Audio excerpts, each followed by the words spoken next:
किराड़ी विधानसभा के अंदर आज समस्याओं की कमी नहीं है। किराड़ी विधानसभा आज नर्क की स्थिति में है।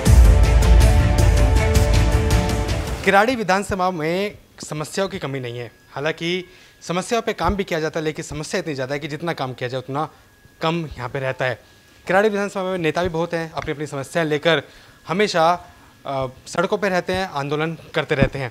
ऐसे एक नेता हमारे साथ हैं जो समाज सेवी भी हैं, जितेंद्र सिंगला, जो पूरी किराड़ी विधानसभा में आप इनके पोस्टर देख सकते हैं कि किराड़ी को बचा लो।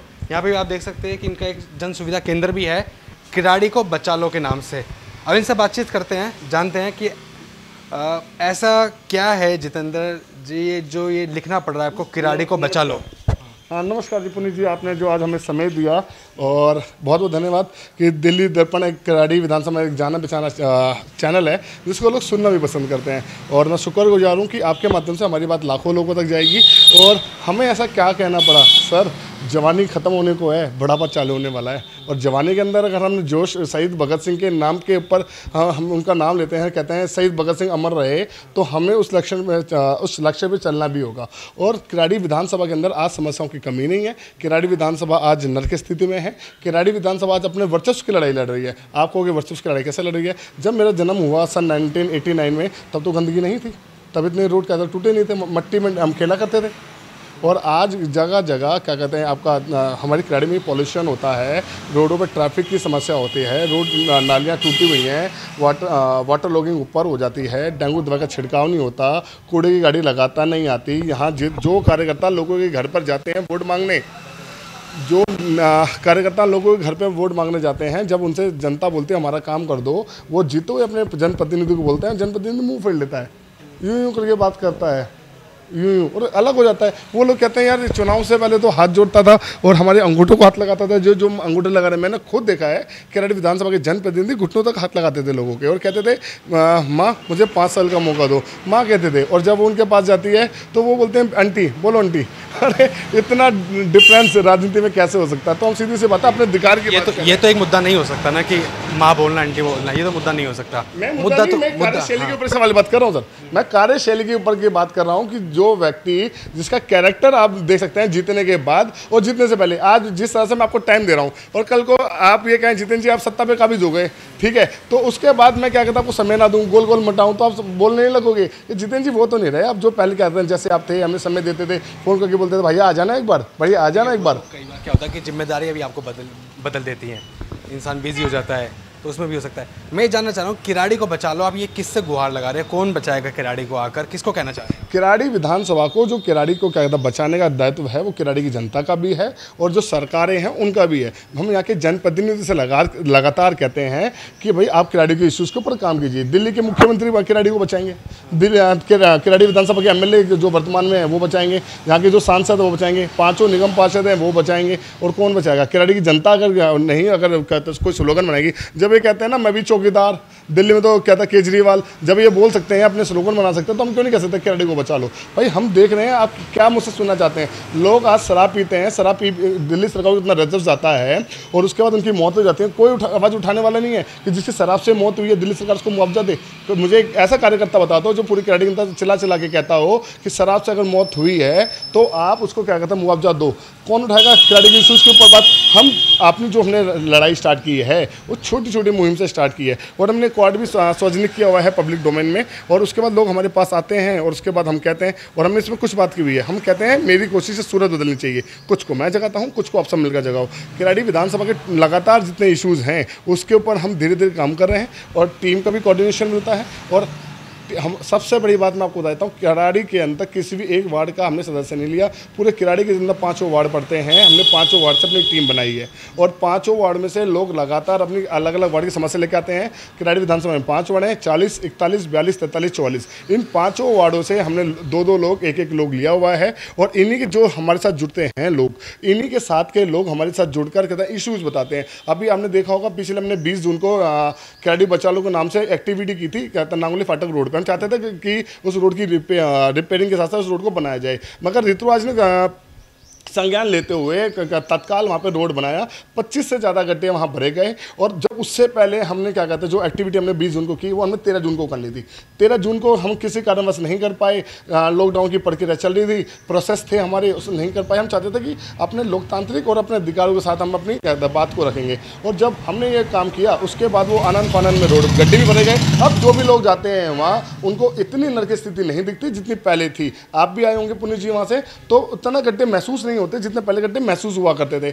जब हमारे यहाँ किराड़ी के लोग आंदोलन करेंगे तब जाके वो जागेंगे। छोटे छोटे प्रयास लोग कर रहे हैं तब वो जाग रहे हैं। हम सीधी सी एक बात कह रहे हैं, किराड़ी में जो एक्टिव लोग हैं, एक मनोज चौहान जी भी काम करते हैं किराड़ी के अंदर, संत कुमार शुक्ला जी भी काम करते हैं और लोग काम करते हैं। उन सबको बुलाकर आप ठंडे दिमाग से सोचिए। आपका जब हमारे, मैं बात को थोड़ा सा डाइवर्ट कर रहा हूँ, राष्ट्रपति जी हमारे प्रणब मुखर्जी थे, उनके बारे में एक इतिहास कहा जाता है कि वो किसी से टकराव नहीं लेते थे, वो रूपरेखा भी बताते थे और कुछ मार्गदर्शन भी देते थे, कहते हैं हमारे वर्तमान के प्रधानमंत्री नरेंद्र मोदी को। इसी तरह से मैं कहना चाह रहा हूँ कि वर्तमान के विधायक को सोचने की जरूरत है कि जो लोग आवाज़ उठा रहे हैं मैं उनसे बुलाता हूँ, उनसे बात करता हूँ, टकराव की स्थिति उसको खत्म करें। जनता में गलत नेगेटिव माहौल जाता है। शिकायत किससे आपकी? आपके पास जो 5 निगम पार्षद हैं, कुछ आम आदमी पार्टी के भी, कुछ बीजेपी से भी हैं।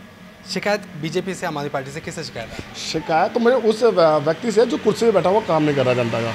शिकायत उस व्यक्ति से है जो विपक्ष में है, अपनी ड्यूटी नहीं निभा रहा। शिकायत उस व्यक्ति से है जो चीज़ों को जानता है मगर समय ना होने के कारण बताता नहीं है। शिकायत उससे है जिसको सब चीज़ों को पता है, ये चीज़ ऐसे हो जाती है मगर टकराव की स्थिति पैदा करता है। किराड़ी विधानसभा जो जितने हुए जनप्रतिनिधि हैं उनसे शिकायत है।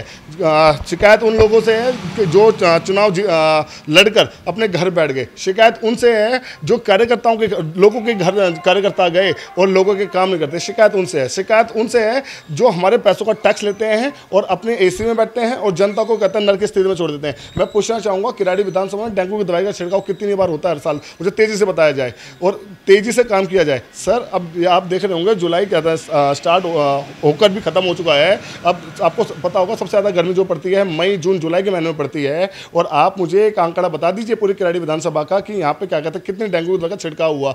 5 काउंसलर हमारे पास, 850 कर्मचारी हैं। 5 साल में 100 करोड़ रुपये मिलता है इन लोगों को, क्या कहते हैं, फंडिंग के नाम पे। और मगर वो 100 करोड़ रुपये क्या गंदगी साफ नहीं हो सकती किराड़ी की?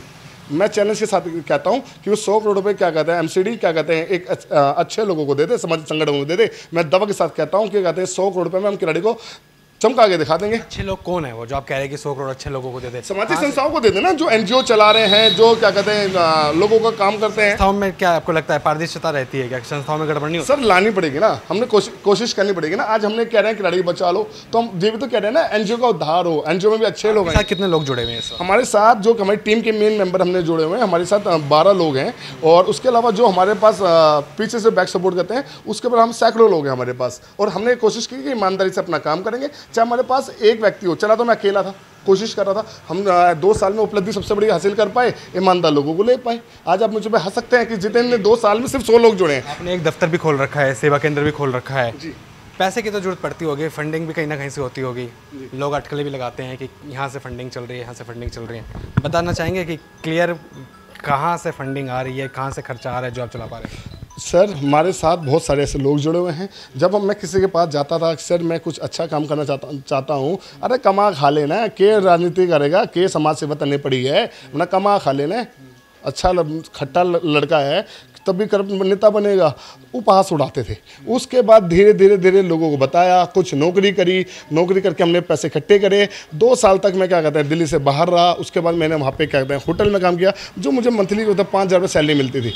5,000 रुपये महीना में झाड़ू पोछा मारता था, वहाँ काम करता था, कुछ पैसे इकट्ठे किए और सोचा यार जवानी ऐसी कटी है, माँ बाप है नहीं, लोगों का साथ देना चाहिए। क्योंकि आज जो लोग जिस तरस में हैं उस समय मैं भी था। अगर जो आज मैं आवाज़ उठा रहा हूँ वो आवाज़ अगर कोई पहले युवा उठा लेता तो मार्कशीट तो है मगर जॉब नहीं है, तो बहुत लोगों को ये काम हो जाता। फंडिंग की आप बात कर रहे हैं, हमें बहुत लोग डोनेशन देते हैं, समाज के लोगों को हमें मिलता है, कोई 1000 देता है, कोई 1200 देता है। लॉकडाउन के अंदर हमें 70,000 रुपये की राशि इकट्ठे हो पाई थी और वो 70,000 रुपये की राशि हमने जनता में क्या कहते हैं वितरण की और किसी को मास्क दिए, किसी को सैनिटाइजर दिया, किसी को क्या कहते हैं अपना हैंड वॉश कराया और हमने पेड़ पौधे अभियान चलाया पूरी किराड़ी विधानसभा में। मैं इकलौता अपने आपको कह सकता हूँ, मैं हालांकि अपनी बड़ाई नहीं कर रहा हूँ, जो देखने को मिला, जो काम करता है उसकी कहते फुटेज सार्वजनिक भी हो जाती है। तो एक लौता मैं ऐसा एक व्यक्ति होऊंगा जिसने क्या कहते हैं पूरी किराड़ी विधानसभा में 17 दिन तक कैंपेन चलाया कि पेड़ पौधे लोगों को बांटना चाहिए। हम लोगों के पास गए, हमारे कार्यकर्ता लगातार घर में गए और हमने एक बात बोली लगातार कि अगर हम जनता को जगाने का प्रयास करेंगे तो जगेंगे। और हम सब अपनी लाइन में कहा है, कुछ को मैं जगाता हूँ, कुछ को आप सब मिलकर जगाओ। अगर पर्सनल बातचीत करूँ आपसे, चुनाव लड़ने का विचार रखते हैं क्या? सर मैं कहता हूँ जनप्रतिनिधि को जगाने का प्रयास कर रहा हूँ, और रही चुनाव मेरे लड़ने की बात है तो जनता तय करेगी कि जितेंद्र को चुनाव लड़ना चाहिए या नहीं लड़ना चाहिए। इतना पता है कि जितेंद्र जो काम कर रहा है, आज जनप्रतिनिधि होश में तो आए हैं इससे पहले जनप्रतिनिधि होश में नहीं थे, सिर्फ वो देखते थे, इग्नोर कर देते थे। आज जहाँ खामी है किराड़ी विधानसभा में लौता है जितेंद्र होगा, जिसने 500 से ज़्यादा वीडियो बनाकर कहता है पब्लिक डोमेन में डाली है और बताया है कि यहाँ 500 जगह ऐसी समस्याएं हैं। आप मेरे साथ 40 वार्ड 41, 42, 43, 44 आप मुझसे उंगली में पूछ लीजिए, आप कौन से वार्ड की समस्या बताओगे? मैं 43 वार्ड की आपको समस्या बता दूंगा, 44 के बता दूंगा, 42 के बता दूंगा, क्योंकि हम जाते हैं लोगों के पास, हमारे कॉल आती है। कल हम वहाँ फ्लड डिपार्टमेंट गए थे, प्रतापगढ़ के जो लोग थे, कुछ पदाधिकारी वहाँ, अनिल जाज भी आए हुए थे। अनिल जाज से हमने कुछ बात की, मगर उनका सीधा सा कहना कि मैं विपक्ष के बारे में नहीं बोलूँगा। विपक्ष में वो हैं मगर सत्ता पक्ष के बारे में नहीं बोलेंगे। उनसे मैंने सवाल जवाब किया था कि मैंने इस वीडियो जब बनाई तो उसमें साफ कहा था कि काफ़ी लोग कहते हैं मैं अनिल झा की आलोचना करता हूँ। मैंने एक बात कही थी, मैं आलोचना नहीं, मैं काम की बात करता हूँ। किराड़ी विधानसभा के लोग आज लगातार कह रहे हैं कि अगर हमारी आवाज़ जितेंद्र नहीं उठाएगा तो कौन उठाएगा? सर अनिल झा ने चुनाव 4 बार लड़ा है यहाँ से, ठीक है? मुझे आप बता दीजिए अनिल झा आज कहाँ रहता है? चलिए ठीक जी। तो जितेंद्र सिंगला हैं और अपनी मुहिम को लेके चल रहे हैं कि ये सूरत बदलनी चाहिए। सूरत कितनी बदलती है ये तो वक्त बताएगा। सोशल मीडिया पे काफ़ी एक्टिव रहते हैं, अपने वीडियोस या फिर समाज जो कार्य हैं, वो कार्यक्रम हैं, वो लोगों तक पहुंचाने की कोशिश करते रहते हैं। लेटेस्ट खबरों के लिए सब्सक्राइब करें हमारा YouTube चैनल या फिर लॉग ऑन करें www.delhidarpantv.com। खबरों की कवरेज और विज्ञापनों के लिए संपर्क करें इस नंबर पर।